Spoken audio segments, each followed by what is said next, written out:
September 12th, 2024.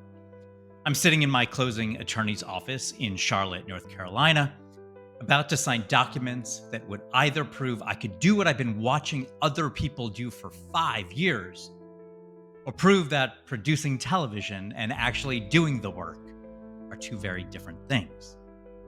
My hands were literally shaking as I picked up that pen to sign for $22,000, $575.79. That's not a lot to buy a house, right?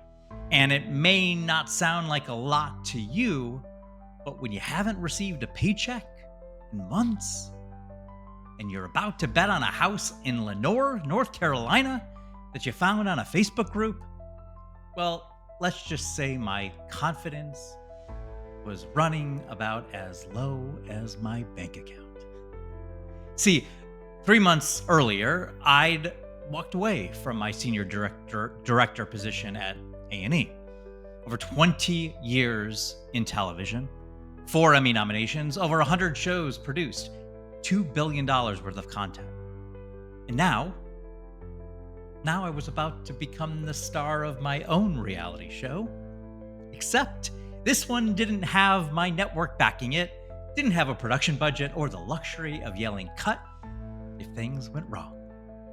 For 5 years, I've been the guy greenlighting shows like Triple Digit Flip, expanding shows like Zombie House Flipping. I'd produced over 200 episodes of people turning crappy into happy. I kind of knew every renovation disaster, every budget overrun, every contractor nightmare that could happen.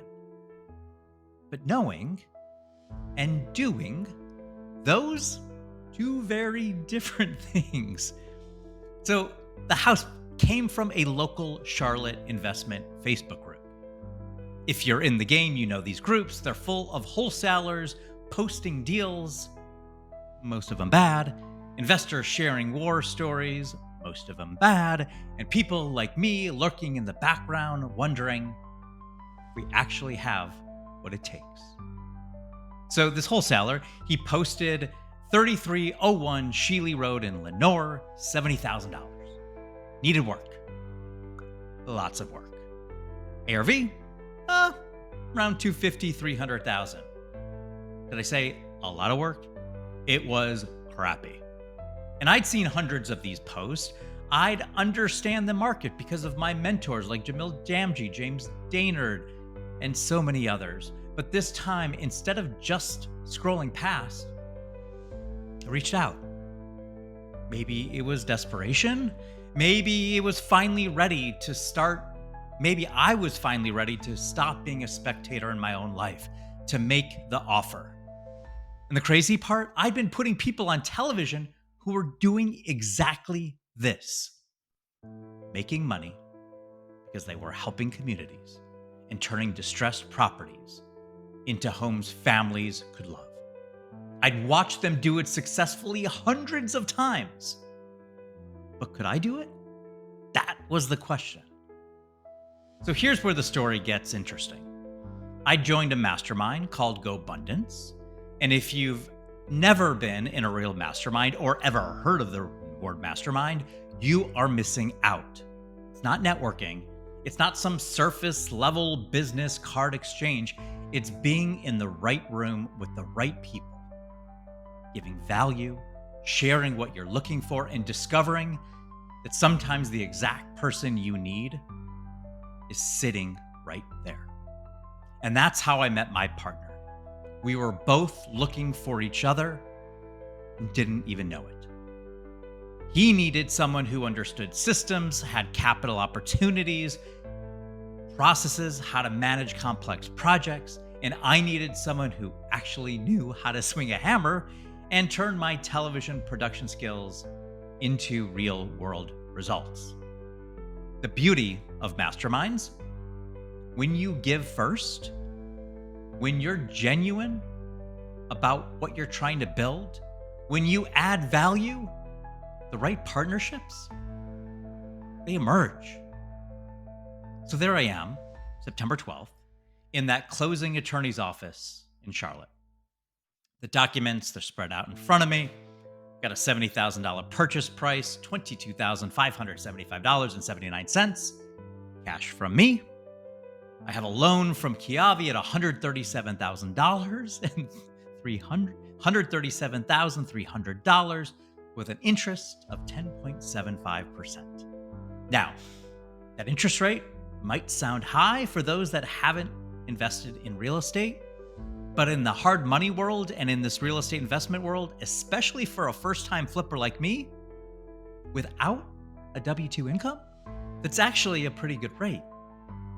That lender, they were betting on me because of the deal. Not me. Not my employment history, not my credit score, but the deal. So sitting there, pen in hand, all I could think was, who am I kidding? I make television shows. I don't swing hammers. I greenlight other people's success stories. I don't star in them. Now, my wife had been incredible through all of this. We talked about real estate investing for months. It was scary, but without a salary coming in, we needed some short-term wins. She was rooting for me, but I could see the concern in her eyes, because it's the same concern that I had. But something clicked. I'd been thinking about this all wrong. I wasn't trying to become a contractor. I wasn't trying to learn plumbing or electrical work. I was doing what I'd always done. Assembling the right team, managing a complex project, and making sure all the pieces came together on time and on budget. That's exactly what I'd been doing in television for over 20 years. The only difference was instead of creating content that entertained millions, I was creating value that would help a community, provide a family with a beautiful home. Yes, make some money in the process. I'd produced over 200 episodes of people doing exactly this. I knew what worked. I knew what didn't. I knew the pitfalls, the opportunities, the systems that successful flippers used. The difference between greenlighting stories and being in the story, it's not about having different skills. It's about having the courage to apply the skills you already have in a new arena. So I signed those documents, $22,575.79, and a whole lot more in a loan for a crappy house in Lenore, North Carolina. The biggest financial bet I'd ever made myself. But here's what I realized in that moment, and this is something that applies whether you're flipping houses, building a business, or trying to become the obvious choice in your industry. Your expertise is transferable. I'm speaking to all of you in the entertainment industry. It's transferable. The skills that made you successful in one area can absolutely make you successful in another. You just have to be willing to step into the story instead of just watching from the sidelines.